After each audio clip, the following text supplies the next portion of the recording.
কি কলকাতায় থাকে? তুমি কি সকাল 6টায় ঘুম থেকে ওঠো? আমাদের কি আরো সময় দরকার?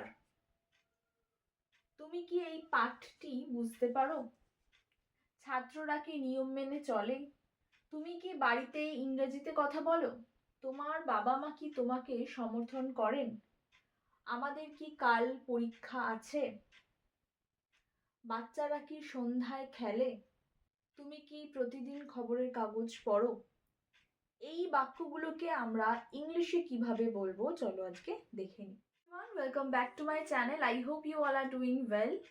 আজকের ভিডিওতে আমরা শিখবো যে সিম্পল প্রেজেন্ট টেন্সে কিভাবে ইন্টারোগেটিভ সেন্টেন্স অর্থাৎ প্রশ্নবাচক বাক্য আমরা কিভাবে লিখব, ঠিক আছে? এবং সেটা শিখবো বেঙ্গলি টু ইংলিশ ট্রান্সলেশনের মাধ্যমে। তাহলে তোমাদের কাছে আরো বেশি সহজ হবে। শুধুমাত্র রুলসের মাধ্যমে না, আমরা পুরোপুরি সেন্টেন্স বাক্য লিখে আমরা শিখবো, এক ধাপ এগিয়ে থাকবো। এটার ফলে কি হবে, তোমাদের যে ইংলিশ লিখছো অর্থাৎ রিটেন ইংলিশের ক্ষেত্রেও তোমাদের এটা হেল্প করবে এবং স্পোকেন ইংলিশের ক্ষেত্রেও এটা তোমাদের হেল্প করবে। তো চলো আজকের ক্লাসটা শুরু করা যাক। প্রথমে দেখো, প্রশ্নবাচক বাক্য আমরা যদি সিম্পল প্রেজেন্ট টেন্সে লিখি সেটা ডু বা ডাজ দিয়ে কিন্তু শুরু হয়, ঠিক আছে? ডু বা ডাজ দিয়ে শুরু হয়। এবার কিভাবে হয় দেখো, সাপোজ আমি বলছি যে তুমি কি চা পছন্দ করো, ঠিক আছে? বা তুমি কি কফি পছন্দ করো, এরকম। তাহলে এই যে তুমি কি চা পছন্দ করো, আমরা এটা কিভাবে করব? প্রথমে ডু লিখবো, ডু।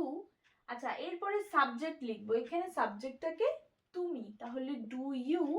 এরপরে কি আমরা ভার্ব বসাচ্ছি, অর্থাৎ পছন্দ করা, এটা হচ্ছে ভার্ব, তাহলে ডু ইউ লাইক।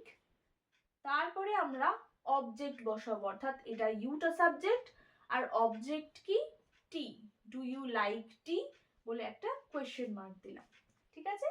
এটা গেল ডু দিয়ে। এবার তাহলে আমাদের দেখে নিতে হবে যে ডু আমরা কোন কোন ক্ষেত্রে বসাবো। ইউ এর সাথে তো ডু বসলো, আর কিসের সাথে বসে? আই এর সাথে ডু বসে, ইউ এর সাথে বসে, দে এর সাথে বসে, বা কোনো প্লুরাল নাউন, ঠিক আছে? এবার সেটা একাধিক কারোর নাম হতে পারে বা একাধিক ব্যক্তি বোঝালে, ঠিক আছে? একাধিক ব্যক্তি বোঝালে রাম, শ্যাম, রাজু, এই ধরনের একাধিক নাম বোঝালে কিন্তু তার সাথে ডু বসবে, ঠিক আছে? মানে do I, do you, do they, এইভাবে কিন্তু কোয়েশ্চেন গুলো ফর্ম হবে। আর ডাজ আমরা কোথায় কোথায় ব্যবহার করে থাকি? ডাজের ক্ষেত্রে এই সমস্তটাই কিন্তু ডু বসে এগুলোর সাথে। আর ডাজ কোথায় কোথায় বসে দেখে নাও। ডাজ বসছে শি এর সাথে, হি এর সাথে, ইটের সাথে, বা একজনের নাম, সাপোজ রাজু, ঠিক আছে?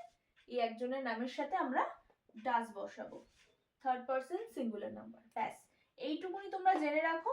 এবং এই ডু এর পরে একটা সাবজেক্ট বসে, তারপরে আমরা ভার্বটা বসাবো, ক্রিয়াটা বসাবো, তারপরে অবজেক্ট বসাবো, ঠিক আছে? এটা তো তোমাদের রুলস গেল, একটুখানি রুলসটা জেনে নিলে এরপরে আমরা প্র্যাকটিস সেশনে যাব। চলো এবার কোয়েশ্চেন গুলো দেখে নিই। আচ্ছা, প্রত্যেকটা সেন্টেন্সই, প্রত্যেকটা বাক্য তোমরা দেখবে তারা, তুমি, আমাদের, ঠিক আছে? এইভাবে এইগুলো কিন্তু নাউন। তো আজকে এই যে সেন্টেন্সটা প্রথম 10টা, সেইগুলো আমরা ডু দিয়ে করব, ঠিক আছে? Using do verb, do auxiliary verb দিয়ে আমরা করব। আমরা জানি যে আই, ইউ, উই, দে বা একাধিক নাম বোঝালে আমরা প্রশ্ন করলে ডু দিয়ে শুরু করি, তো আমরা ডু দিয়ে করব। ফার্স্ট কোয়েশ্চেনটা দেখো, তারা কি কলকাতায় থাকে?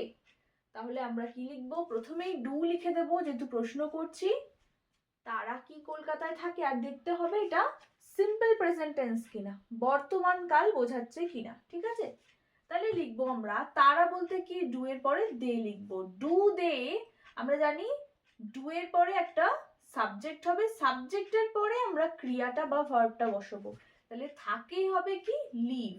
Do they live in Kolkata. তাহলে তারা কি কলকাতায় থাকে? Do they live in Kolkata? Question mark. পরের কোয়েশ্চেনটা দেখো, তুমি কি সকাল 6টায় ঘুম থেকে ওঠো? এটা তুমি বলছে, এটাও ডু দিয়ে হবে, ডু ইউ। ঠিক আছে, ডু এর পরে সাবজেক্ট। ডু ইউ, ঘুম থেকে ওঠাকে কি বলা হয়? Wake up. Do you wake up at 6 in the morning? Do you wake up at 6 in the morning? এখানে একটু জায়গা কম বলে একটু ছোট ছোট করে লিখলাম। চলো নেক্সট কোয়েশ্চেন হচ্ছে, আমাদের কি আরো সময় দরকার? এটা সাবজেক্টটা হচ্ছে আমাদের, উই। তাহলে do we need more time? আমাদের কি আরো সময় দরকার? Do we need more time? তুমি কি এই পাঠটি বুঝতে পারো? এখানে পাঠ হচ্ছে লেসন। ঠিক আছে, তাহলে কি হবে? ডু ইউ, বুঝতে পারা ইংলিশ কি? আন্ডারস্ট্যান্ড। তাহলে ডু ইউ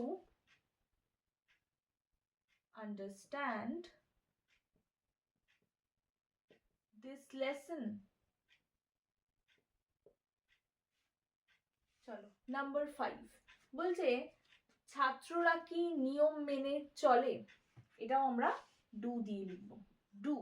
আর ছাত্ররা হচ্ছে the students। ছাত্ররা, ডু the students। নিয়ম মেনে চলা কি?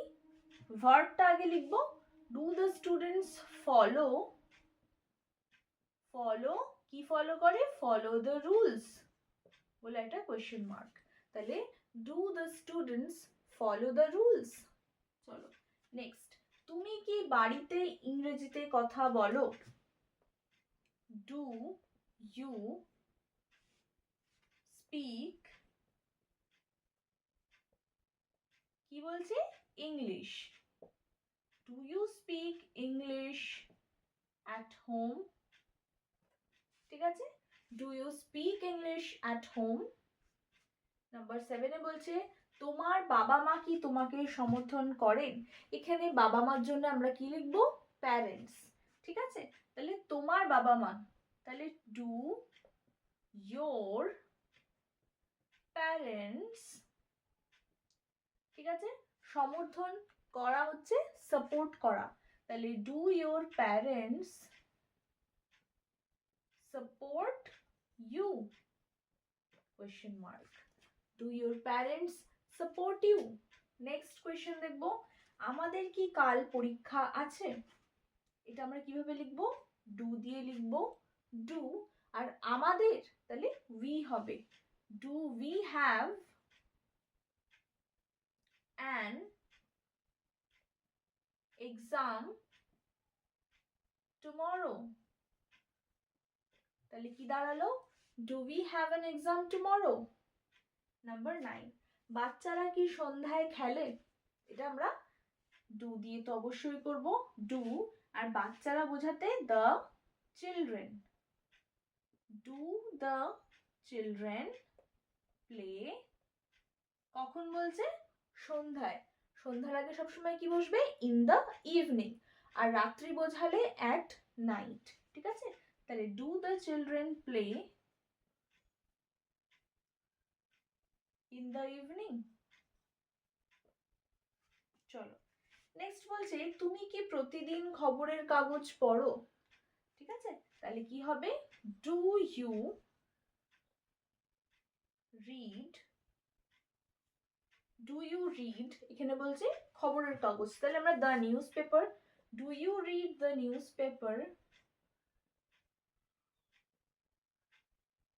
Every day? এখানে একটা কোয়েশ্চেন মার্ক।